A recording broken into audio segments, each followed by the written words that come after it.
Donc on reprend cette troisième journée, je crois, des rencontres avec une conférence métier. On est ravis d'accueillir Stéphane. Alors il travaille au ministère de la Transition écologique en tant qu'ingénieur pédagogique et on vous parlait en introduction de l'engagement associatif. Et en fait Stéphane, c'est un ancien du CA. Donc on peut même être engagé après être passé par le CA. Donc merci beaucoup et je te cède tout de suite la parole. Merci Mathias. Bonjour à toutes et à tous. Je me présente, je suis Stéphane Lédé. Je suis donc ingénieur pédagogique. Ça, c'est le titre, on va dire ESR. Le titre, le vocable qu'on a au ministère de la Transition écologique, c'est ingénieur en e-formation, puisque je fais partie d'un service qui est le Centre ministériel d'appui à la formation à distance. Donc, on m'a demandé plusieurs choses. La première, c'est d'alléger la charge. C'est un peu la thématique de cette journée. Mais d'abord, pour alléger la charge, je vais vous inviter à faire un petit pas de côté. Parce qu'on va voir, je vais vous présenter un petit peu les caractéristiques de mon univers, de mon nouvel univers, puisque moi, je suis issu de l'enseignement supérieur et de la recherche, mais je suis en poste au sein du ministère de la Transition écologique depuis maintenant 2 ans. Et un certain nombre de choses m'ont surprise, m'ont étonné, m'ont ravi. On a des choses qui sont un petit peu communes par rapport à ça. Et ça va être l'occasion sur cette conférence d'aborder d'abord le paysage qui est le mien, pour vous montrer un petit peu ses caractéristiques. Donc il y a des choses qui vont sans doute entrer en résonance avec vous par rapport à la réalité que vous connaissez. Il y a des choses qui vont vous sembler des fois un petit peu différentes, des choses qui pourront, j'espère, dans certains cas, vous inspirer. Et après, par rapport à ça, on verra un petit peu les éléments, on va dire, alors les courants, tels que ça a été appelé dans les journées précédentes, qui s'appliquent à vous et à nous dans la conception de ressources pédagogiques. Et puis, j'essaierai de réfléchir à ce que peut être la posture d'un ingénieur pédagogique face à tous ces courants. Alors, pour commencer, on va partir justement sur la découverte de ce nouveau paysage. Alors, ce nouveau paysage qui était un petit peu nouveau pour moi, etc. là-dedans, c'est d'abord une réalité administrative.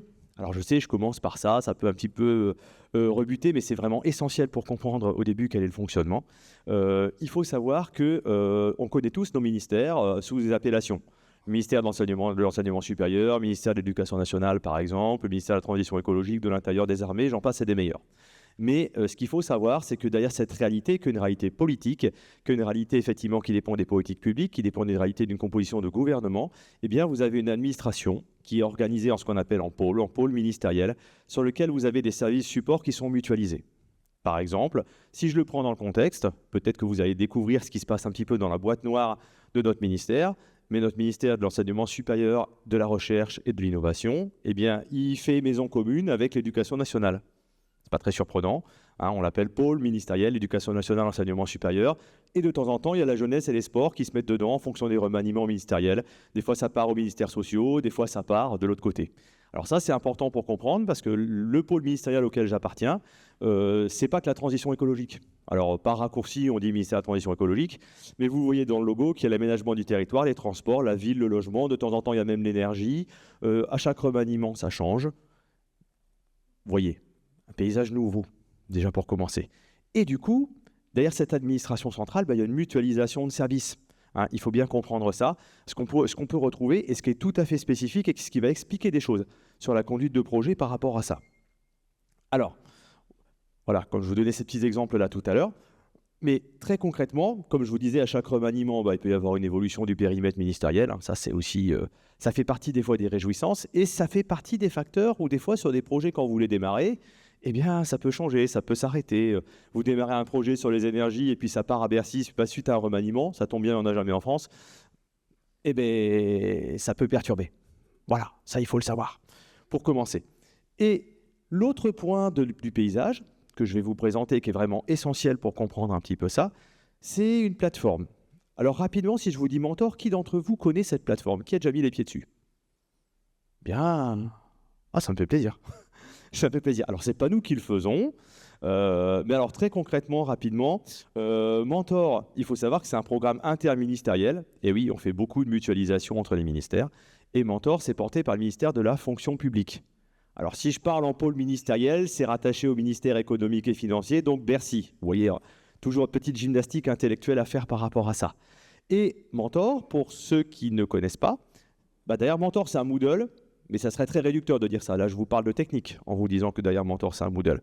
Mentor, c'est surtout une plateforme ministérielle, interministérielle, qui est un Moodle très, très, très, très customisé. Si vous connaissez Magister, eh bien, c'est assez largement inspiré de Magister, puisqu'en fait, sur Mentor, vous avez trouvé une offre de formation à distance. Une offre de formation à distance qui est, le mot qui fâche, éditorialisée. Et oui, quand on fait de la formation dans les ministères, on va s'adresser à qui? On va s'adresser à des agents publics. Et ça, c'est excessivement différent par rapport à une réalité qu'on peut retrouver en université. Moi, mes clients, au final, ce n'est pas les étudiants, ce n'est pas les enseignants. Alors ça, c'est un peu frustrant comme un GPDA. C'est du jour au lendemain, j'ai plus de profs, j'ai plus d'étudiants, j'ai plus tout ça. Par contre, j'ai des commanditaires. Et ça, on va en reparler. J'ai des commanditaires et j'ai des agents publics qui vont suivre les formations à distance. Ah, ok. Vous voyez, contraintes différentes. C'est-à-dire que c'est des agents qui vont se former sur leur temps de travail. C'est des agents qui vont être soumis à des droits à la réglementation de la formation. Et derrière ça, pour couronner le tout, et ça c'est intéressant aussi en termes de service, mon service statutairement, eh ben, il est implanté à la DRH. Et c'est logique. Je suis là pour former des agents en formation professionnelle. Donc vous voyez, ce petit pas de côté, c'est déjà un environnement qui est excessivement singulier par rapport à ça. Alors je vous donne quelques chiffres sur Mentor, juste pour prendre conscience un petit peu de la plateforme, de ce que c'est, parce que c'est quand même un édifice de formation qui est relativement hors norme. Un Mentor, la plateforme, elle a fêté ses 5 ans à ce niveau-là. Et Mentor, aujourd'hui, vous avez un catalogue de 160 formations qui sont ouvertes à tout le monde. Donc c'est énorme. Il faut savoir qu'il y a techniquement 11 pôles ministériels qui ont accès à Mentor et 12 administrations partenaires. Donc vous voyez un peu le périmètre. C'est extrêmement gros. Et derrière ça, vous allez avoir toute une organisation que je qualifie vraiment d'organisation éditoriale. C'est-à-dire que dans Mentor, quand vous allez vous connecter, vous allez avoir accès à l'offre pour l'enseignement supérieur et la recherche, mais vous aurez aussi accès à ce qu'on appelle l'offre interministérielle. C'est-à-dire que les ministères vont mettre en commun, au pot commun, une offre de formation qui sera jugée utile pour d'autres ministères. Et après, chaque ministère il a aussi son propre périmètre pour former les agents. Donc vous voyez, tout de suite, ça fait du monde. Ça fait du monde, ça fait du volume de formation en tant que tel. Et pour vous donner quelques chiffres, on concerne quand même 1 million d'agents. Donc là, quand on monte en place un projet, le projet, on ne va pas le faire du jour au lendemain. Et la première chose qui m'a surpris, je pense, en arrivant au ministère, c'est la temporalité. C'est que la temporalité des projets n'est pas du tout la même que celle qu'on peut avoir en établissement. Quand vous arrivez en établissement, on a toujours beaucoup d'agilité, on a beaucoup effectivement du besoin d'accompagnement qui peut être assez rapide. Là, quand vous lancez un projet de formation qui va concerner potentiellement 1 million d'agents, comment vous dire? On va se poser des questions de relecture, de validation, d'auteur, de comité. Et encore une fois, c'est normal, la formation, elle est autoportante par rapport à ça. Donc 1 million d'agents concernés, en volume, et ça c'est les tout derniers chiffres de la DGAFP, 695 000 heures de formation suivies en 2025. Donc ça fait 3h07 par utilisateur. Vous voyez, donc c'est quand même déjà un volume non négligeable. Et en termes de comptes, voilà, on a grosse création de comptes, notamment d'ailleurs cette année, puisque c'est là-dessus qu'a lieu la fameuse formation à la transition écologique. Donc vous avez pour certains entendu parler. Est-ce que vous en avez entendu parler, cette fameuse formation? Oui, je vois des visages approbateurs. Nos formations sur lesquelles vous allez avoir des parcours qui vont être créés et effectivement qui ont lieu sur la biodiversité, qui vont avoir trait sur les bases de la transition écologique ou la possibilité d'agir face à l'urgence écologique. Donc vous avez effectivement des parcours qui vont être créés dessus. Et donc vous voyez une réalité qui est déjà un peu différente. On crée de la formation, on l'éditorialise, et je vais même rajouter une brique. La formation qui est sur Mentor, elle est quand même censée être valide et rester valide. Donc forcément, il faut se poser la question de la réviser à un moment donné. Et oui, vous avez un catalogue de formations. Si on a des formations où les 3 quarts des liens sont rompus, ou si la question administrative qui est traitée n'est plus d'actualité, c'est ballot.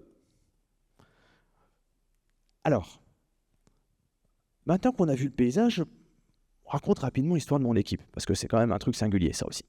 Moi, j'appartiens à une équipe qui s'appelle le Centre ministériel d'appui aux formations à distance. Donc, vous voyez déjà en termes de mission, par rapport à ce que peut faire un ingénieur pédagogique, on est sur un portefeuille spécifique, à savoir la création, la production de formation à distance. Et c'est vraiment comme ça que l'équipe a été constituée, à ce niveau-là, avec une organisation singulière. À la base, elle a été adossée à une école, l'école des techniciens de l'équipement, qui a été fermée. L'équipe a été récupérée et raccrochée à DRH. Donc vous voyez un petit peu l'histoire qui va avec, l'histoire de ce service. Et donc ce service, globalement, on est 13, il faut le savoir. Et sur ce service de 13 personnes, on a une organisation assez singulière. On est organisé à la fois en mission. Moi, je travaille spécifiquement plutôt sur la conception de formation à distance. C'est-à-dire que globalement, je vais faire les canevas pédagogiques. Mais le mot le plus important dans ma phrase, c'est globalement. Parce que selon les projets, il y a une organisation qui va changer. On va avoir des spécificités. Et je fais de la médiatisation, je fais de l'infographie, on va y revenir. Je peux être amené à faire de la recette métier. C'est encore un terme spécifique de l'éditorialisation sur lequel on va revenir également là-dessus. Donc, chaque projet est singulier. Actuellement, j'ai un portefeuille de 8 projets actifs, vous voyez, me concernant, avec des thématiques qui sont très variées, qui vont passer de, pour les plus sexy, la lutte contre le bruit des transports, ça c'est intéressant, c'est un truc qui me plaît bien, ou bien la biodiversité en péril, donc ça c'est assez intéressant. Puis après, vous allez avoir des thématiques un petit peu plus arides. Les fondamentaux budgétaires et comptables de la fonction publique. Les régimes indemnitaires au sein du pôle ministériel. Acquérir des images satellites dans les appels d'offres. Voilà, ça fait partie des projets de formation. Donc, des fois, on fait le grand écart. Des fois, on fait le grand écart par rapport à ça sur nos projets. Et chaque projet a des caractéristiques propres, singulières et différentes par rapport à ça. Et forcément, comme je vous le disais, et s'il y a vraiment un truc à retenir vraiment de caractéristiques sur cette première partie du paysage, c'est le côté éditorial d'une formation. Comme je vous disais, une formation, on la crée, ça c'est quelque chose qu'on montre aux maîtrises d'ouvrage de formation. Généralement, comment ça naît ? Il y a une intention, une direction métier au sein du ministère qui a un besoin. Ce besoin, ça peut être, par exemple, il y a une nouveauté réglementaire, on sent au niveau du terrain que les agents ont besoin de s'en emparer pour faire certaines missions, on sent qu'il y a besoin d'accompagner là-dessus, il y a besoin de former des agents en masse, il y a diverses choses qui viennent et qui guident une maîtrise d'ouvrage dessus. Elle a une intention de formation, et puis on va l'aider à cadrer le projet. Après, on la conçoit, on produit des contenus, on intègre les contenus, on publie, on fait de la recette, on l'évalue, on fait une revue de formation pour vérifier qu'elle soit toujours à jour, et on remet une pièce dans la machine. Ça, c'est un peu le cycle de vie classique d'une formation qui fait que ça continue tout le temps à l'actualiser et que ça fonctionne. Alors, c'est la version idéale. Ça, c'est ce qu'on explique aux maîtrises d'ouvrage en début de projet. Dans la vraie vie, ça ne se passe pas toujours comme ça. Dans la vraie vie, il y a un peu plus de flèches en plein milieu de partout, mais ça, on ne leur dit pas. On ne leur dit pas que quand on va créer des contenus de formation, on va les médiatiser au fur et à mesure et qu'on va faire de la recette au fur et à mesure. Ça, on ne leur dit pas. On ne leur dit pas non plus que quand ils ont fini de travailler avec nous et que ça dure 6 mois, 8 mois, 1 an, voire 1 an et demi, eh bien, même pas 1 an après, on va remettre une pièce dans la machine, on va faire un audit de la formation et si elle n'est pas bonne, peut-être qu'on va la mettre à jour. Ça, on ne le dit pas non plus, parce que sinon, ils se barrent en courant. Et ils ne vont pas travailler avec nous, même si on est globalement sympa. Donc, vous voyez, on a ce côté, effectivement, d'approche éditoriale, et c'est vraiment important, parce que qui dit approche éditoriale, on va y revenir, dit qu'on a une possibilité d'avoir une forme de droit de veto sur des formations. Parce que si on ne respecte pas des canons, si on ne respecte pas un cadre, forcément, on ne publie pas. Retenez-le pour la suite. Alors, comme je vous disais, cycle de vie, on le présente. Je vous ai mis les liens. La présentation, je la transmettrai comme ça, vous pourrez avoir accès parce qu'on a fait une ressource interactive. On explique un peu ce genre de choses en début de projet. Et il nous manque quelque chose. Moi, j'aime bien réfléchir sur les postures d'ingénieur pédagogique. C'est vrai que je me suis posé cette question X fois là-dessus. Et c'est vrai que je me suis dit, dans notre paysage, j'ai fait un petit effort en me disant on est dans une ville marine.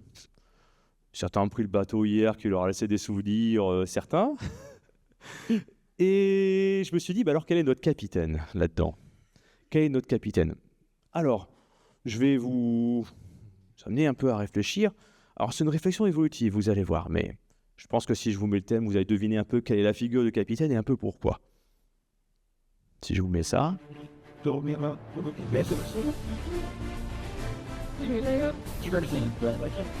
avez compris quel est mon capitaine. Mon capitaine a vu de tête. Ah, il faut ça, quoi, pour mener des projets comme ça. Il faut ce type de figure. qui louvoie, qui négocie, qui n'hésite pas à être un petit peu fourbe. Voilà, quoi. C'est un peu l'idée. En se disant, on va avoir des contraintes, ça va bouger, peut-être que je vais peut-être m'asseoir dessus. Pourquoi pas? Ça, c'est ma réflexion au début. Je ne vous dis pas que ça ne va pas évoluer. Alors pourquoi un capitaine comme ça? Très concrètement, parce que moi, je pense vraiment, et je pense que c'est une réflexion que vous avez peut-être eue ces jours précédents, eh bien parce qu'en fait, tout simplement, on va être clair, il y a tempête à bord. Il y a tempête à bord, et quitte à avoir tempête à bord, et aucune allusion par rapport à hier pour ceux qui ont pris le bateau, je le dis bien. Hein, cette formation était prête avant, je n'ai pas travaillé hier soir toute la nuit pour la faire. Donc, c'est une simple coïncidence. Donc, tempête à bord. Pourquoi il y a tempête à bord? Parce que je travaille avec des experts. Et que les experts, eh ben, c'est des experts. Et c'est eux qui vont élaborer les contenus, mais mes experts, moi, ce n'est pas des enseignants-chercheurs, c'est des experts du ministère. Donc, les experts du ministère, premièrement, ce n'est pas des spécialistes de la pédagogie. Hein. Ils ont l'impression que plus vous donnez de contenu aux gens, plus ils savent. Et que, à la limite, sur un module de formation de 40 pages, c'est bien. Ils vont tout retenir. On peut tout leur donner. Et en plus, si on met le lien vers l'article réglementaire sur Légifrance, les gens ils vont y aller. Ok, ça va bien se passer. Et en plus de ça, ils vont dire, bon, tu vas me faire une réunion. Ok. Et la prochaine, on l'a fait quand? Bon, on l'a fait dans 2 mois.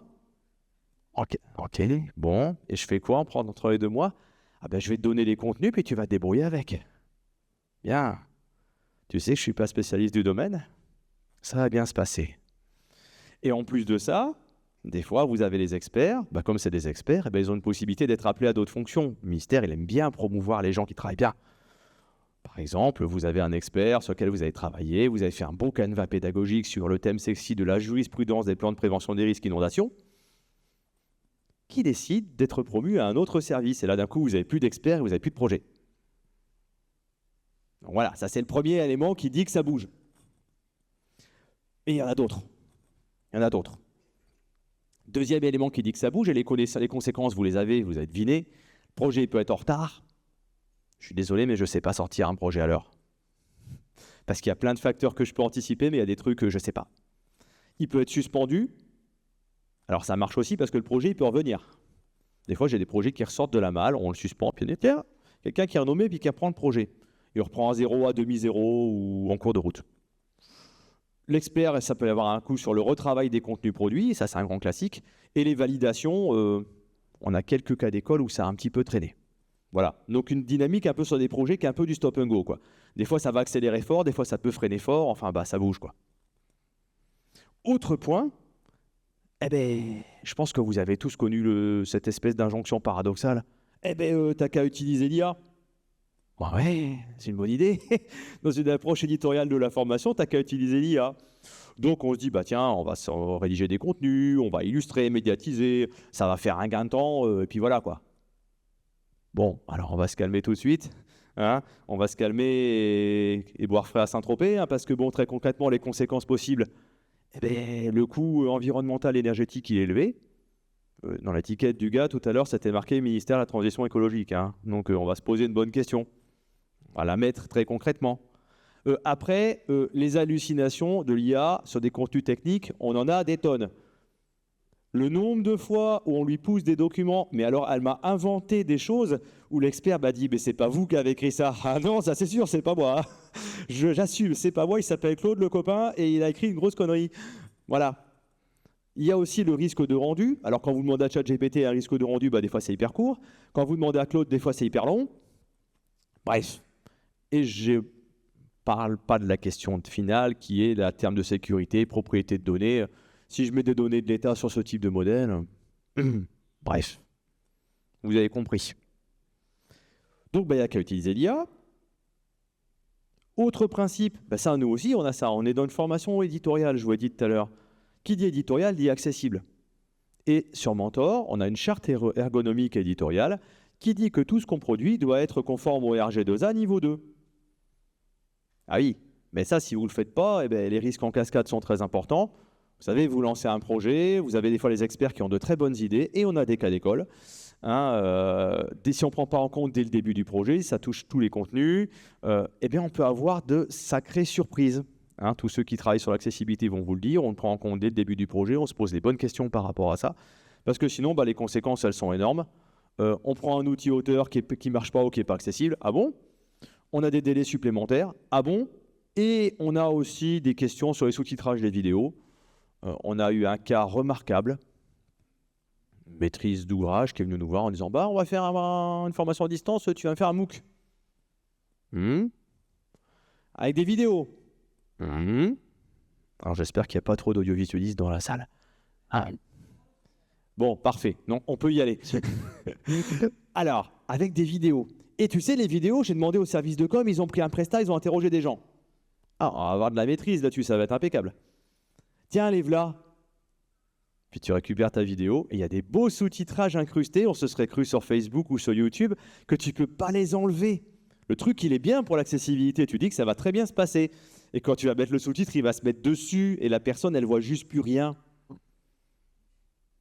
Et après, avec un petit soupçon de mauvaise foi, on te dit « Bon, de toute façon, c'est pas grave, le sous-titre, la personne, si elle le voit, elle voit pas la vidéo. C'est intéressant, une bonne remarque, impeccable.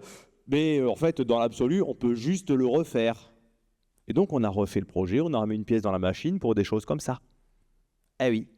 Donc, accessibilité, non prise en compte en début de projet, égale problème à venir possible. Autre point, c'est des choses qui évoluent. Paf, souveraineté numérique. Aïe. Vous n'êtes pas sans savoir qu'il y a plus de 2 ans, on a une espèce de farfelu qui est arrivé à la Maison-Blanche avec une toison capillaire certaine, aucune allusion avec moi-même. Ce qui a remis sur le devant de la scène de vieilles idées de souveraineté numérique. Donc on commence à reparler de Linux, on commence à reparler d'outils visio, on commence à se poser des questions comme ça. Puis alors du coup, tout le monde a que ça à la bouche. On va rendre nos ministères souverains, tout le monde doit travailler là-dessus, oui. On va réduire la dépendance extérieure, puis même on va réguler. OK. Et ça, les conséquences, il y en a plein. On se retrouve à nouveau avec des questions de choix d'outils auteurs contraints. Eh oui, je vais y revenir. On se retrouve avec une question de les contenus qu'on publie, ça serait quand même pas mal qu'on maîtrise. Ouais, c'est sûr que si on met une vidéo qu'on met en lien sur YouTube, sur Mentor, ça va être compliqué. Surtout si on a de la pub. Et en plus, autant vous dire que ça change régulièrement cette affaire-là. Ça change tous les 4 matins. On vous sort un truc. Et puis voilà. Et à ça, je rajoute encore une couche.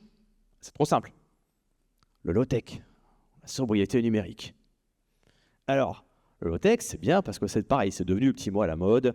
On va réduire l'impact environnemental des technologies numériques. Alors, les gros malins qui vous disent c'est bien, il n'y a qu'à pas le faire, et puis on va revenir avec du papier et du crayon. Excellente idée, super. Quoi d'autre de plus constructif? Très concrètement, on peut travailler sur du low-tech. Et je vais vous le montrer par rapport à ça.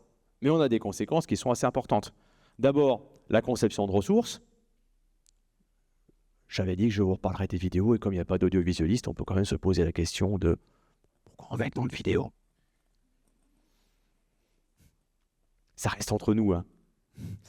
Il y a un impact sur le choix des outils, et puis après aussi, on a de plus en plus de gens qui vont se former avec ce genre de trucs. Alors, autant avec des étudiants, c'est facile. On le sait que nos étudiants, ils font du biode, ils font ça à droite, à gauche. Mais pour les agents publics, ceci est une révolution. Les agents publics, ils ont leurs ordinateurs, ils se forment au temps de travail, et quand vous commencez à leur dire qu'ils vont se former avec du biode ou avec leur machine ou ce genre de trucs, on va le pendre, celui-là, c'est pas possible. Donc vous voyez, les défis, les courants, ça bouge. Ça bouge bien.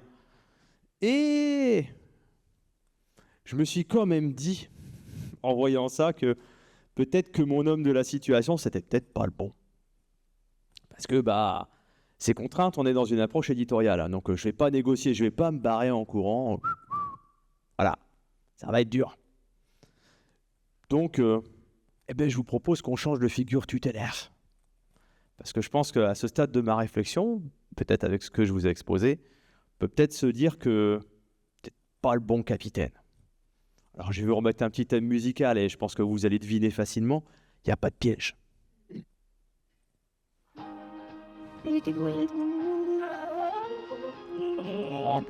C'est plus clair là. Donc voilà, il nous faut convoquer une autre figure pour travailler là-dessus. Il nous faut convoquer une autre figure. Voilà. Le capitaine de la croisière s'amuse. Alors, pour ceux qui ne connaissent pas, le capitaine de la croisière s'amuse, Meryl Stubbing pour les intimes, c'est la figure même, bienveillance, empathie, responsabilité, diplomatie, il a toujours une solution, il est toujours de bonne humeur. Bref, c'est ça qu'il nous faut pour régler le problème, quoi. Alors, on va l'appeler, alors je ne vais pas mettre la casquette, mais on va l'appeler et on va se dire très concrètement, voilà, comment on fait? Troisième partie, la croisière s'amuse. Aucune allusion encore par rapport à hier, c'est une simple coïncidence, je le redis. Alors, d'abord, première chose, l'utilisation responsable de l'IA. Eh oui, c'est possible, ça existe, et c'est quelque chose sur lequel nous, on milite pas mal au sein du pôle ministériel. Au sein de notre pôle, et il y a des initiatives comme ça qui se sont mises en place un peu partout, des initiatives de portail des intelligences artificielles. Il y a un portail qui a été monté pour les agents. Alors ne cherchez pas à y aller, vous n'allez pas pouvoir, c'est que chez nous, il faut avoir ce qu'on appelle un compte Cerber. C'est mignon, c'est notre vocable, c'est notre chiboulette à nous, il s'appelle Cerber. Donc c'est le petit terme classique, si vous n'avez pas de compte Cerber, vous n'irez pas. Mais en tout cas, ce portail a été monté pour les agents de notre pôle ministériel et c'est plus qu'une démarche. C'est-à-dire que dans ce portail, certes, vous avez accès à toutes les IA. Mistral, ChatGPT, Claude, etc., pour ne pas les citer. Mais la démarche, elle est encadrée. C'est-à-dire que très concrètement, déjà, l'agent, il ne va pas aller se créer un compte sur l'outil en loose day avec son adresse en .gouv.fr. C'est déjà pas mal, ça. Autre chose qui est intéressante, c'est que, vous voyez, vous avez des petits indicateurs. On va classer les outils en leur indiquant très concrètement lesquels sont critiques, lesquels ne sont pas critiques par rapport à ça. Mistral, vous pouvez l'utiliser pour certaines données sensibles, pas pour d'autres. Ça incite à se poser des questions. L'autre chose qu'il y a, c'est que votre requête en équivalent CO2, elle est tracée. Une bonne idée, ça c'est pareil. Et surtout, le compteur, il évolue. C'est-à-dire que plus vous en utilisez, là vous avez un restant avec un nombre de jetons, il y a une quantité de carbone qui est négociée pour le ministère, et quand cette quantité de carbone elle est overclockée dans la journée, juste ça ne marche plus. C'est pas bête parce que ça fait prendre conscience que l'usage de l'IA n'est pas illimité. Et que quand on va s'amuser à faire des prompts, on évite de le faire pour une connerie. Ça, c'est assez intéressant. Autre point qui est assez intéressant aussi, c'est que vous avez certaines requêtes qui sont pas possibles. Exemple type, la génération d'images. La génération d'images, on sait que c'est extrêmement chronophage. On sait que c'est extrêmement coûteux d'un point de vue des ressources. Eh bien, c'est des choses, on peut faire autrement. Il ne faut quand même pas se leurrer. Et pas comme si les images qu'on faisait avec l'IA, c'était foufou, excusez-moi. Moi, dès que je les vois, je me dis « Ah, tiens, c'est copain qui l'a fait ». C'est tout de suite, c'est quand même très clair. Donc, on se passe de ce genre d'usage. Donc, ça veut dire qu'on va aller encadrer les usages de l'IA. Mais du coup, qu'est-ce qui reste par rapport à ça? Il va nous rester l'essentiel. L'essentiel, c'est quoi? C'est que donc cet outil s'appelle le PIAG, pour plateforme interministérielle des IA génératives, et elle permet d'abord une production de contenu, c'est-à-dire que très souvent, on va travailler avec nos experts. Est-ce que tu as des supports de formation? Oui, non, lesquels, etc. On va faire le canevas pédagogique avec eux, et ça, le canevas pédagogique, on le fait à la mimine. On ne va pas demander, on ne veut pas faire croire à l'expert qu'on le fait avec ChatGPT, puis que voilà, ça va marcher, c'est miracle. Non. On va bosser notre canevas pédagogique, on va demander à l'expert, passe à ce canevas, et on va le travailler et le concevoir en séance avec lui. Et en travaillant ce genre de choses avec lui, l'expert va nous mettre en avant des contenus. J'ai des contenus là-dedans, tel truc, tels éléments, telle page, précisément, etc. là-dessus. Et là, l'usage de l'IA, il devient intéressant. Pourquoi? Pour avoir une préversion. C'est-à-dire que du coup, j'ai une préversion de mes contenus, une première version que je vais demander à Claude, que des fois, je vais demander à ChatGPT et croiser les deux. Souvent, c'est un petit peu l'idée par rapport à ça. Et cette préversion, ça fait quoi? Ça fait bouger le rôle de l'expert. C'est-à-dire que je ne demande pas à mon expert de produire du contenu lui-même en lui disant tiens, tu prends ton clavier et puis tu me fais des contenus et tu les auras peut-être dans 3-4 mois. Je vais arriver avec une préversion en disant tu m'as donné des éléments, des supports, des PowerPoint, des documents techniques, des ceci, des cela. Je les ai moulinés par l'IA selon le canevas pédagogique. Voilà ce qu'il me propose comme contenu. Qu'est-ce que tu en penses? Et ça donne des petites séances ensemble qui sont souvent assez intéressantes. Parce que là, on se replace. Là, en tant qu'ingénieur pédagogique, on se replace. Je ne suis pas juste à récupérer un contenu d'un expert qui va me pondre de manière un peu verticale. Je suis là à lui poser des questions. L'IA nous a dit ça. D'abord, est-ce que c'est vrai? Ensuite, est-ce que c'est pas trop long? Est-ce que ton apprenant, il a besoin de ça? Est-ce que ceci, est-ce que cela? Et en fait, on n'a jamais autant dialogué que depuis qu'on fait comme ça. On n'a jamais autant dialogué. Donc ça, c'est pour nous un truc hyper intéressant de travailler comme ça. Parce qu'on se pose des questions, et puis on pose des vraies questions de densité de contenu. De dire, bah là, trop dense, pas assez dense, on diminue, on fait ci, on fait ça, on en fait l'économie. On passe du temps, mais je vous avais dit que c'était long. Et à côté de ça, du coup, notre expert, c'est un relecteur, un valideur. Et glisser un peu la charge. Première chose qui glisse. Autre chose qui glisse, eh bien, le choix des solutions accessibles. Alors au CMA, on a créé une ressource, je vous ai mis le lien, hein, qui s'appelle Mentor habiller vos formations sur mesure. En trouver la comparaison intéressante, parce que chaque projet de formation est différent. Et à chaque fois qu'on démarre un projet, eh bien, il y a toujours une question qui vient. C'est les experts vous demandent, au fait, ça ressemble à quoi de la formation à distance ? Eh bien, on lui montre des exemples à l'aide de différents outils, on lui explique ce genre de choses et on va lui montrer des exemples de rendu de formation avec globalement les 3 outils usuels. Soit une formation, on la fait directement dans Mentor. Ce n'est pas ce que nous, on va préconiser pour de nombreuses raisons, notamment le fait que des fois, les formations elles peuvent concerner un public à l'extérieur de Mentor et là, quand il faut tout rebâtir, bon courage. Donc en règle générale, ça, nous, on ne fait pas ou très peu, sauf s'ils insistent et ils ont intérêt d'être persuasifs. Sinon, on part souvent sur des outils auteurs et on travaille souvent avec Rise, on travaille avec Storyline ou on travaille avec Scénari. Très concrètement, aujourd'hui, 80% des projets du CMA sortent avec des outils Scénari. Alors, pour de très nombreuses raisons. D'abord, c'est une solution qu'on utilise et qu'on maîtrise depuis plus de 10 ans. Et ça, c'est extrêmement important. On a une maîtrise claire, nette et précise. Ensuite, c'est la plus accessible de toutes les solutions. La question de l'accessibilité, dès que vous bossez sur du Scénari, elle est nette, elle est réglée, c'est natif, c'est accessible, point. Et c'est une énorme charge mentale en moins. Alors, ok, vous allez avoir des objections. J'ai déjà entendu dire plein de fois en mode « oui, mais c'est classique, c'est cadré, il y a un côté un peu austère, etc. » là-dessus. Alors, on va se calmer sur le débat.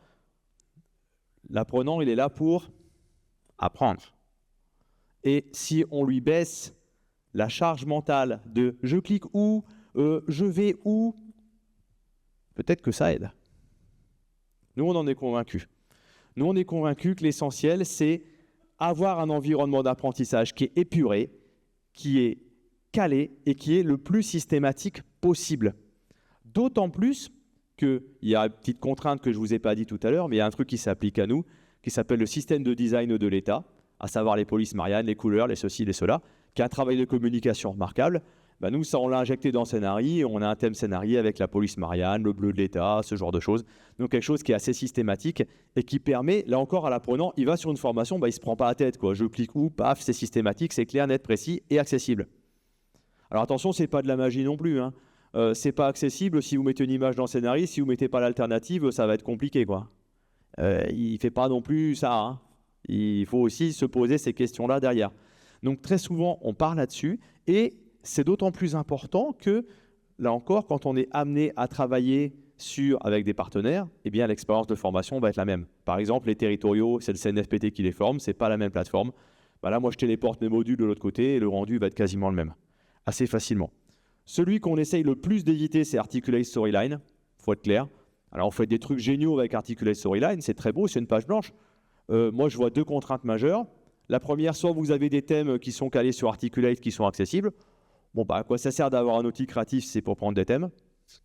Bonne question. Le deuxième, c'est que si vous êtes vraiment à partir de la page blanche, là, pour faire de l'accessibilité, vous allez passer un certain moment. Je peux vous le garantir. Et là, vous allez démonter des activités, en faire, en refaire avec des masques ou des calques. Et il y a quelques heures à y passer. Et le troisième, je vous ai parlé de souveraineté numérique tout à l'heure. Articulate, je n'ai pas besoin de vous faire un schéma. Vous avez tout de suite compris où est la question de l'hébergement des données. Je vous ai parlé d'instabilité aussi tout à l'heure. C'est un risque qu'on évite parce qu'en fait, on se dit du jour au lendemain, on n'est pas à l'abri. Vous avez vu apparaître la solution visio qui a été promue par la DINUM pour faire des visios de manière assez rapide et assez claire et assez franche, assez massive dans les établissements et qui s'applique aussi à nous. On n'est pas à l'abri du jour au lendemain d'une circulaire qui pourrait interdire ou limiter l'usage de certains outils auteurs. Soyons clairs, soyons cohérents. Là, j'héberge mes données, je me les maîtrise. C'est aussi, nous, un risque qu'on cherche à éviter. Très concrètement, je vous ai parlé de pérennité tout à l'heure. Autre point, et ça, c'est un truc, pour moi, c'est vraiment une source d'inspiration. Un petit schéma vaut mieux qu'un long discours. Voilà, c'est la palissade, hein, on entend très couramment ces choses-là. Rapidement, est-ce que vous connaissez vie publique? Qui connaît vie publique? Ah, il y a quand même des doigts qui se lèvent. Ça me fait plaisir. Alors, vie publique, pour moi, c'est une source d'inspiration quotidienne. Alors, pour ceux qui ne connaissent pas, vie publique, alors c'est un portail pour tout un chacun. C'est un portail pour les citoyens, hein, il faut le savoir. Et c'est créé par les services du Premier ministre, parce qu'on appelle la DILA, la Direction de l'information légale et administrative.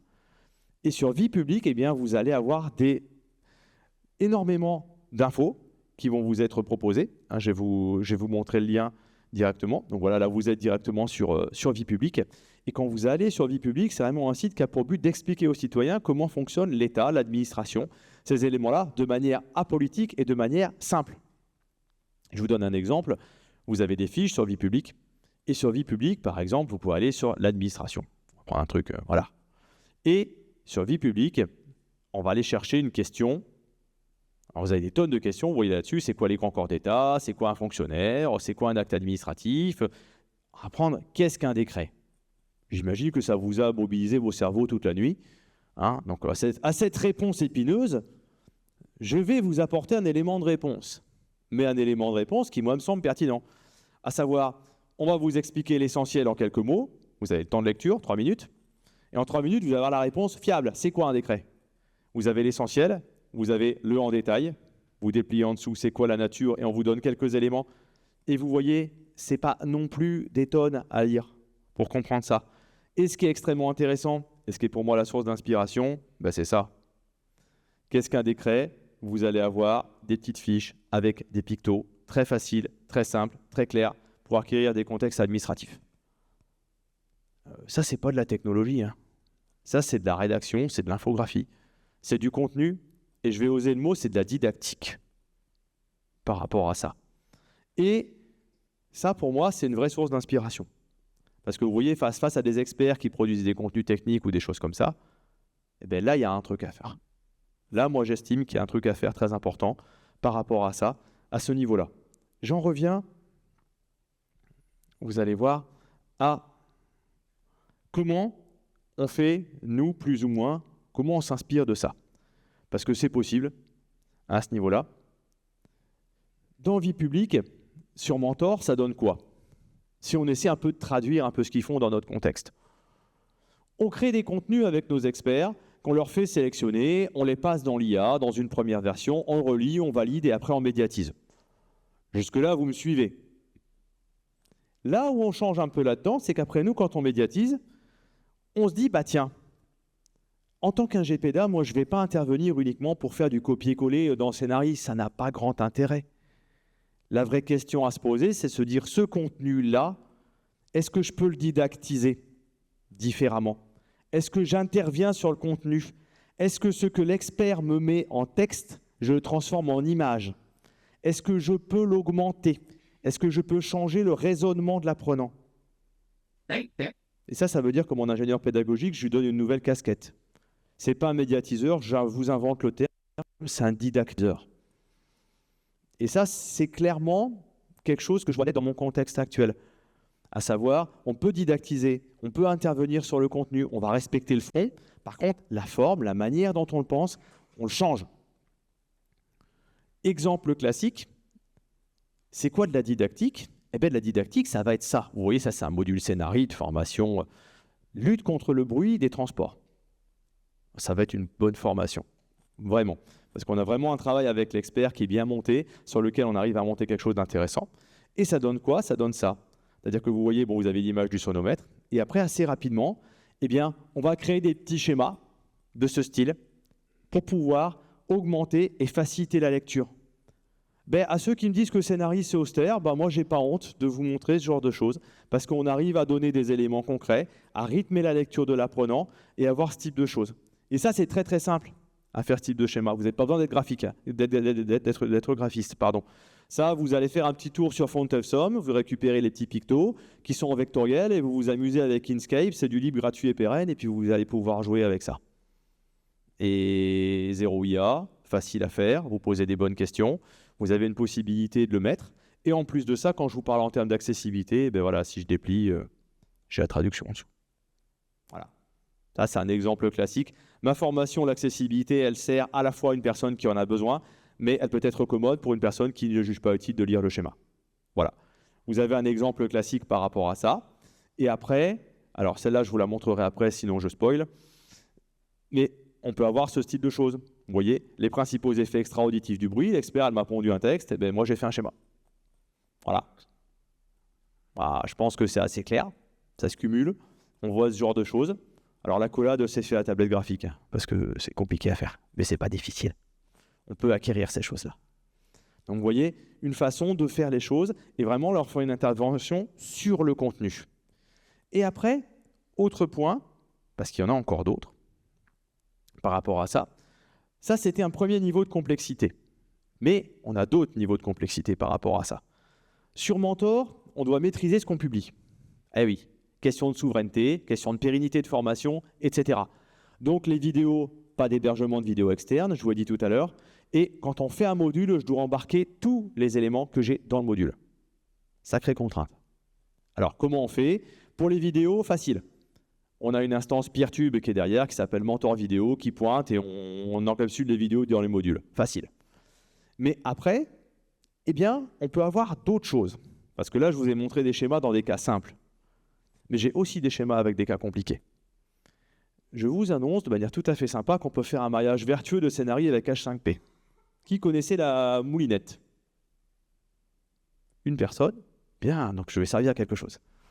Alors, parce que vous connaissez tous globalement H5P, qu'on utilise souvent sur Mentor, excusez-moi, je suis contaminé, sur Moodle par rapport à ça. Et donc H5P permet de faire des contenus interactifs. Alors attention, tous ne sont pas accessibles, posez-vous les questions avant les choisissant. Mais il nous faut un LMS pour pouvoir créer ce genre de choses. Eh bien, vous avez un super outil que vous pouvez télécharger, qui est libre, qui est gratuit, qui s'appelle Logiquiz, qui va vous permettre de pouvoir créer de l'H5P sur votre poste de travail, de pouvoir l'exporter au format H5P ou de l'exporter au format HTML. Et du coup, eh bien ça, vous pouvez le mettre dans du scénarii. Et vous avez de l'H5P dans du scénarii. Alors l'intérêt, c'est quoi? C'est que vous allez avoir des surcroîts d'interactivité, vous allez pouvoir aller un petit peu plus loin, encore une fois, par rapport à ça, le tout en low-tech, le tout en embarqué, le tout en maîtrisé. Inutile de vous en dire plus. Je vous montre une petite démo. Un exemple classique. Dans ce contexte-là, notre experte m'a dit, voilà, tu sais, le coût du bruit, ce qu'on appelle le coût social du bruit, eh bien, très concrètement, c'est les dommages qui sont causés par le bruit des transports. Eh bien, majoritairement, on l'impacte au transport. Il y a le bruit du voisinage, le bruit du travail, le bruit de la surveillance R&D. Et dans le bruit des transports, il y a une décomposition par source de bruit. Tout ça, elle me l'écrit. Et quand je vous le dis, vous voyez bien, c'est quand même pas hyper évident à comprendre. Eh bien, quand on a médiatisé ça, eh bien là, ce que vous voyez à l'écran actuellement, alors je vais le baisser pour que vous ayez bien l'entièreté de l'image là-dessus. Ce que vous voyez là à l'écran actuellement, c'est du H5P dans Scénarii, ce qui s'appelle de l'image hotspot. Et quand je clique sur le transport, j'ai la décomposition qui s'affiche. Rapide, net, précis et clair. Vous voyez? Plutôt que de mettre un petit bout de texte, je vais aller chercher ce genre de truc. Je l'embarque en natif directement. Et en plus de ça, eh bien, je vous disais tout à l'heure, la question de l'accessibilité n'est pas un problème puisque j'ai le descripteur qui est en dessous et qui reprend le texte que l'expert nous avait donné, les sources du rapport ADEME et ce genre de choses. Vous voyez? Donc là encore, on est sur cette question de... C'est de la low-tech pure, c'est très basique. C'est du HTML que vous embarquez dedans. Le rendu en termes d'apprentissage sur l'apprenant, etc. là-dessus, il est phénoménal. Moi, c'est vraiment quelque chose que je trouve très intéressant, qui permet d'aller relativement loin, qui n'est pas très très compliqué à monter. Et là, c'est pérenne. Là, je ne dépends pas d'un outil externe, j'ai fait mon H5P, je le mets dans le module. Voilà quoi. Et je peux même m'en resservir, en plus de ça. Et quand on fait des trucs, alors on peut faire des trucs un petit peu balèzes. Ça va marcher avec Image Hotspot. Alors ça ne marchera pas pour les utilisateurs d'H5P avec les frises chronologiques. Je vous le dis, je me suis fait avoir, j'ai monté une frise une fois, comme un gros malin, j'ai voulu l'embedder dans mon module, et là Logiquiz m'a dit, bah non, l'export HTML, ça ne marche pas. Bon, j'ai passé une heure de boulot, raté. Bon, alors on peut faire autrement, je vous rassure. On fait une petite image de frise chronologique et on met des petits spots, puis ça va le faire. On a résolu le cas là-dessus. Donc voilà, vous avez ce type d'exemple. Là, on est dans de la maîtrise de contenu publié, de l'accessibilité, de la didactique et ce genre de choses par rapport à ça. Voilà. Donc là, vous avez ce petit exemple-là, à ce niveau-là. Donc la petite démo, c'est fait. Donc voilà, en conclusion, vous voyez, bon, moi, ce que je pense, et c'est l'état actuel, hein, là, je suis sur la figure de Meryl Stubbing, peut-être que ça va peut-être évoluer encore dans ma... Mais je pense que voilà, c'est vraiment des champs que moi, j'ai envie de traiter avec à la fois bienveillance, humilité. Hein, on parle de sobriété, c'est des enjeux qui sont essentiels. On parle là encore de souveraineté numérique, c'est des enjeux qui sont essentiels, qui sont encore en construction, qui sont instables. Donc moi j'ai envie vraiment de voir ça avec bienveillance, humilité, se dire que voilà, nos projets, il faut chercher à tout concilier, ça c'est extrêmement important. Il faut avoir en tête cette question-là et en même temps, il faut garder en tête le souci de l'apprenant. Et s'il y a quelque chose qu'au sein du ministère, j'ai appris depuis 2 ans, c'est que oui, en tant qu'ingénieur pédagogique, on n'est pas uniquement dans de la pédagogie. Ça, c'est vraiment un point qui est essentiel pour nous là-dessus, mais qu'on a le droit d'aller faire un petit tour du côté de la didactique. Et moi, je trouve ça extrêmement intéressant parce que toucher la forme, c'est un petit peu un tabou qu'on a des fois dans les établissements. On dit ça, c'est le contenu de l'enseignant-chercheur. Espèce de Graal, on n'y touche pas. Bah ouais. Mais la forme brute, jusqu'à preuve du contraire, ça ne s'enseigne pas. Je vous remercie.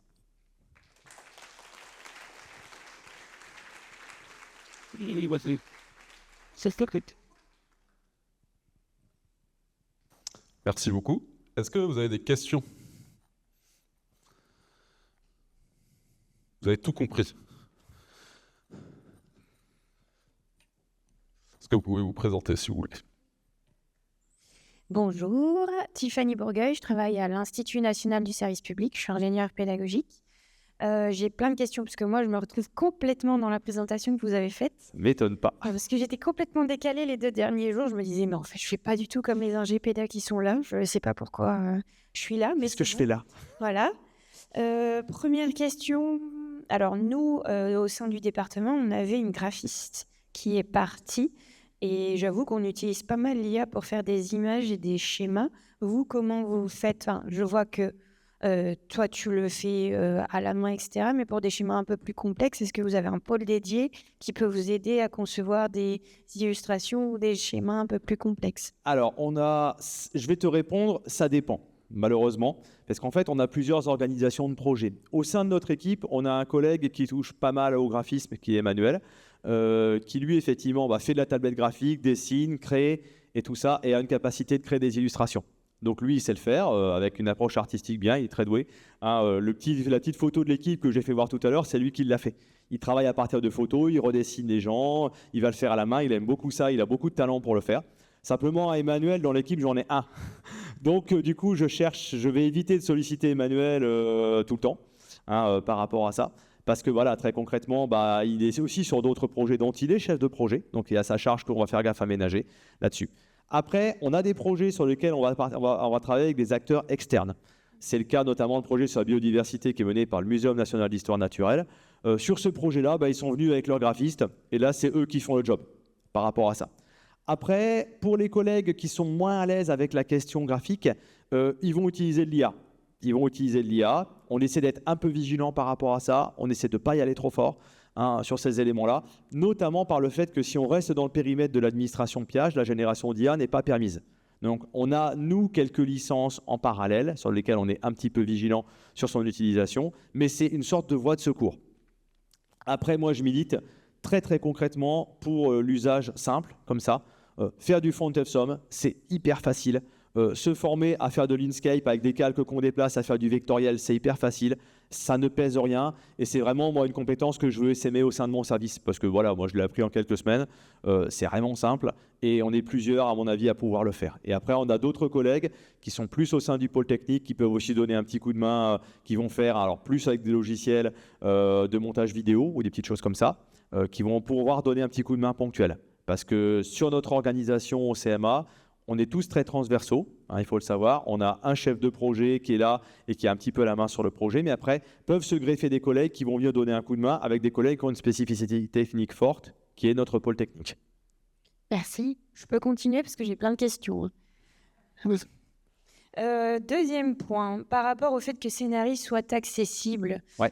comme on en discutait déjà les derniers jours, c'est comme Moodle, c'est accessible, mais si une personne met un truc inaccessible dessus, ça cache Je suis complètement la tout à chaîne. fait d'accord. Comment vous faites pour sensibiliser et former ceux qui médiatisent, ceux qui Alors, conçoivent?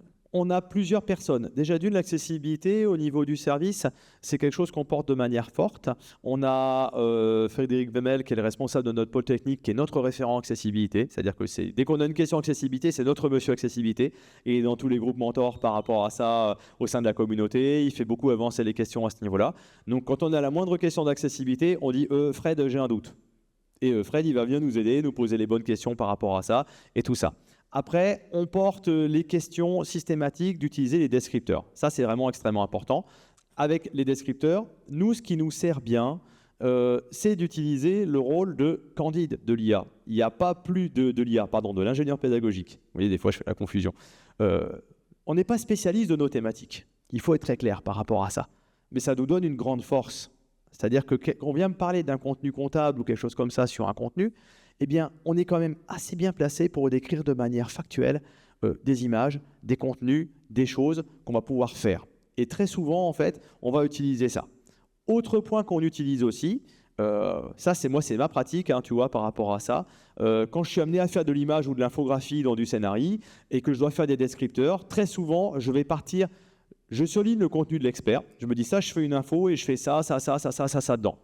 Et après, ce contenu, ça peut devenir le descripteur si je le juge suffisamment clair.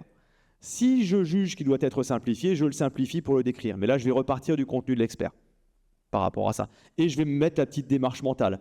Par exemple, je te donne un exemple là-dessus. J'ai dans la formation des fondamentaux budgétaires et comptables, j'ai un truc sur le cycle d'échange des réunions du budget. Fascinant, n'est-ce pas ? L'expert m'a donné la liste des réunions, des machins, des trucs, etc. là-dessus. Paf, le pavé. J'ai lu le truc, je me suis dit, frise chronologique. Donc, on a fait la frise, j'ai dessiné ma petite flèche, mes machins. C'est là où je me suis planté avec la frise chronologique H5P qui ne marchait pas. Et du coup, en fait, ce que j'ai fait, la démarche que j'ai fait, c'est que j'ai réécrit, en fait. J'ai réécrit la liste des réunions pour me dire d'abord il y a ça, d'abord il y a ça, d'abord il y a ça, d'abord il y a ça. Et bien en fait, cette démarche-là, c'est devenu le descripteur. Merci. Autre point concernant Articulate et la souveraineté. Ouais. Alors nous, on nous a gentiment dit qu'il fallait tout migrer sur un serveur européen, Articulate, parce qu'on était sur les serveurs américains. Ouais. Du coup, est-ce qu'il y a une question... Enfin, c'est bon, là, c'est résolu, la question de souveraineté, si on est sur des serveurs européens Articulate? Je vais te dire normalement oui. Actuellement, au jour d'aujourd'hui, oui. Mais en fait, la question, c'est un contexte d'instabilité. C'est qu'en fait, on voit bien qu'en termes de souveraineté, ça bouge. Ça bouge tout le temps. Ça bouge au gré de la géopolitique. Ça bouge au gré, des fois, d'un certain emballement. Ça bouge aussi au gré d'idées. Hein. Encore une fois, hein, c'est un fantasme de croire qu'on va s'extraire de toute dépendance. C'est faux. Ça, n'importe quel informaticien va nous le dire et il a raison par rapport à ça. Mais on voit bien qu'on est dans un contexte instable. Et c'est vrai que dans ce contexte instable, nous, ce qui nous amène à nous dire Articulate n'est pas forcément le bon outil, il y a plusieurs choses. La première, c'est si tu veux faire de l'accessibilité, tu vas vraiment dans un thème graphique avancé. Et là, ça demande une maîtrise d'Articulate que dans l'équipe, on est deux à avoir. Donc, c'est une fragilité. L'autre élément de fragilité qu'on a là-dessus par rapport à Articulate, c'est que sinon, il faut rentrer dans des thèmes graphiques. Et bon, bah là, du coup, c'est un peu moins cool, quoi. Il faut quand même avouer les choses à ce niveau-là. Et puis après, on se dit, bah, si on investit dans un projet Articulate, qu'on le fait bien, et puis que dans 3 ans, ça a changé, et qu'il faut tout migrer, tout recommencer, ne vaut-il pas mieux le faire bien du début? Mais c'est notre interprétation, et je le dis vraiment de façon tout à fait humble, hein, c'est vraiment ce que je disais tout à l'heure, c'est vraiment de l'humilité par rapport à ça. C'est notre interprétation. On a sur des projets... Majoritairement, c'est 80% Scénarii, je vais te dire. On a 20% de Rise. On a quand même pas mal de Rise qui est fait parce que Rise, c'est un outil qui est simple et qui convainc souvent bien les gens, qui fonctionne bien. Et les pourcentages restants, c'est de l'Articulate. C'est vraiment un outil qu'on cherche, qu'on a utilisé beaucoup, qu'on cherche un petit peu à pousser vers la sortie, hein, aujourd'hui là-dessus. Et après, à travers l'usage de Scénarii, nous aussi, on a forgé une culture d'équipe. Ça, c'est aussi important. Hein. C'est-à-dire qu'aujourd'hui, au CMA, on est tous capables de pouvoir à minima retoucher un contenu. On est en train de faire évoluer nos procédures de recettes basées sur Scénarii. Bon, avant, quand on faisait de la recette, bon, on faisait quoi? On faisait un pad et puis bah, tu dis ce qui ne va pas. Bon, bah, ça, c'est la punition. Hein. Tu mets 3 phrases pour dire il faut enlever une virgule à tel endroit. passe un mauvais moment, quoi. Alors qu'effectivement, sur Articulate, les recettes, ça marche très bien avec Review. Sur le serveur Scénarii, on peut le faire aussi avec des commentaires, avec des choses comme ça. Et c'est des procédures qu'on cherche à bouger pour aussi embarquer l'équipe dans un projet commun. Voilà, tu as tous ces éléments qui fonctionnent dedans, quoi. Dernière question, après j'arrête. Je t'en prie. Nous, on n'utilise pas, comme tu l'as compris, nous, on n'utilise pas du tout Scénarii, on utilise Rise et Storyline pour faire nos modules. Alors, on peut faire de l'accessible avec Storyline, mais oui, c'est très très long. C'est long, ouais. C'est très très long. Et moi, je me disais, on a un nouveau directeur qui est arrivé, qui veut un petit peu qu'on arrête les formations scrolling. Il appelle ça des formations CD-ROM. Donc, je pense qu'il va falloir qu'on développe un petit peu plus de Storyline et moins de Rise. Mais est-ce qu'avec Scénarii, c'est possible de faire quelque chose d'innovant et de moderne? Parce que moi, je ne sais pas, je n'ai pas utilisé cet outil pour éviter ce CD-ROM. Alors oui, tu vas pouvoir, en tout état de cause, il y a plusieurs choses. Déjà d'une, il faut savoir que Scénarii, c'est plusieurs modèles. Là, ce que tu vois à l'écran, c'est le modèle Opal qui permet de faire à la fois des productions de contenu pédagogique. Il y a un autre modèle qu'on est quelques-uns à utiliser qui est plus complexe, il faut le savoir. Par contre, tu as la maman de ce modèle dans la salle qui est là en bas au premier rang, qui s'appelle Topaz. Et ça vaut vraiment le coup de l'utiliser pour faire des choses très intéressantes. Avec Topaz, tu pourras faire des choses non linéaires. Tu vas pouvoir faire des choses assez créatives et assez chouettes. Là-dessus, je te donne un exemple. Dans la formation, dans le module Mentor, créer, habiller vos formations sur mesure, on a créé dedans, on a mis un Topaz dedans. Alors, c'était du Scénarii dans du Scénarii, techniquement là-dessus. Et on fait choisir l'intention pédagogique. Tu veux recueillir, tu veux mutualiser, tu veux transmettre, tu veux faire ça. À l'étape suivante, on leur fait dire, est-ce que vous avez un formateur ou est-ce que vous n'avez pas de formateur? Et après, à l'étape suivante, on leur fait dire, est-ce que tu es en synchrone ou en asynchrone? À ce niveau-là. Et après, du coup, ça te fait un choix sur les activités mentors qui sont disponibles et pertinentes avec la définition qui est derrière. Et après, tu reboucles. Donc, tu vois, ce genre de choses, de scénarios non linéaires, tu peux le faire avec Topaz de manière complètement ouverte. Donc ça, c'est un autre modèle de Scénarii. Alors, ça demande à le maîtriser, comme tout outil en tant que tel. Mais ça te permet de faire des trucs où tu n'es pas dans du clic-bouton, quoi, tu vois, ou dans du scroll. Tu peux aller beaucoup plus loin et tu es dans une démarche vraiment questionnante, interactive ou ce genre de choses. Autre chose que tu vas retrouver aussi sur Scénarii qui, pour nous, fonctionne bien, et ça nous a aussi pas mal aidé. Alors, je ne vous les ai pas fait voir là parce que je pourrais vous en parler très longtemps. Nous, on a WebMedia qu'on utilise pas mal aussi. Alors, il est embarqué aussi dans les versions d'Opal. WebMedia s'appelle Activité enrichie. Globalement, tu vas pouvoir mettre ou de la voix ou des contenus images et pouvoir faire comme si tu avais des slides que tu passais. Quelque chose qui ressemblerait un peu à ce qu'on faisait dans du Adobe Presenter il y a quelques années, sans du flash, sans de la vidéo, que tu peux changer facilement et que tu peux enrichir. Ça, c'est assez intéressant. Tu vois, je te donne un exemple type. Là, on est en train d'en faire un sur la fameuse hiérarchie des normes. C'est quoi la Constitution? C'est quoi ci? C'est quoi ça? Donc, tu as une pyramide de normes. Ça te fait tout en haut, vous avez la Constitution, gna, gna, gna, gna, gna. Après, vous avez ça, après, vous avez ça. Et tu as la voix qui t'accompagne. Et forcément, tu as le texte qui va avec si tu l'as rendu accessible. Ça, c'est possible aussi de le faire dedans. Donc, tu as plein de modèles documentaires qui te permettent de faire ça. Bonjour, Albert Co, Nantes Université. Merci de ta présentation, c'était super. J'aime beaucoup l'approche de réduction de la complexité quelque part en faisant du low-tech comme ça. Ma question, c'était par rapport à la dimension sociale des formations. C'est-à-dire que là, j'ai l'impression, dans ce que tu nous as présenté, qu'on a juste vu le côté production de support pédagogique, qui peut être très bien en auto-formation, tout ça. Mais à côté, est-ce qu'il y a, quand vous faites un dispositif comme ça avec vos experts, vous avez il y a des forums à côté qui sont mobilisés ou des temps synchrones avec de la visio ou je sais pas quoi, des notions de session où on peut embarquer plusieurs apprenants d'un coup, tout ça. Alors oui, ça existe complètement. C'est vrai que j'ai majoritairement pris le cas de la synchrone parce que c'est majoritairement ce qu'on fait. Au sein de notre pôle ministériel. Là encore, je peux vraiment parler au sein du pôle ministériel qui est le nôtre. Majoritairement, c'est ce qu'on fait parce que souvent, en fait, les directions métiers, elles viennent avec une démarche, un besoin de volume d'apprenants. Ça, c'est la première des choses. Et elles viennent avec un besoin aussi généralement de faire muter un dispositif. C'est souvent un peu l'idée. Mais oui, on a aussi de la formation hybride. Ça, c'est assez courant aussi. Ce n'est pas majoritairement. En termes d'équilibre, on est sur du 80-20. 80% d'auto-formation, 20% d'hybridé. En sachant que l'hybridé, on a plusieurs formes d'hybridation possibles. On avait fait un webinaire qui s'appelle sur les rencontres de l'AI Formation il y a quelques années sur les types d'hybridation. Je vous incite à aller le revoir parce qu'on avait défini collectivement en équipe les hybridations possibles et ça s'adressait justement à nos commanditaires pour leur montrer que on peut aller plus loin qu'une simple classe virtuelle, qu'on a plusieurs moments où on le met dedans, qu'on a plusieurs types d'activités qu'on veut faire. Donc ça, c'est vrai que c'est un élément qu'on a dessus. Sur Mentor, on a les classes virtuelles intégrées. Il faut savoir qu'on a le fameux webinaire de l'État basé sur Big Blue Button ou via Classilio qui fonctionne dessus. Donc la fonctionnalité, elle existe à ce niveau-là. Après, elle est emparée différemment selon les commanditaires. Dans mon portefeuille d'actions, tu vois, moi aujourd'hui de projets, j'ai un projet qui s'appelle le référentiel général d'éco-conception des solutions numériques. Donc c'est un pur projet de tech.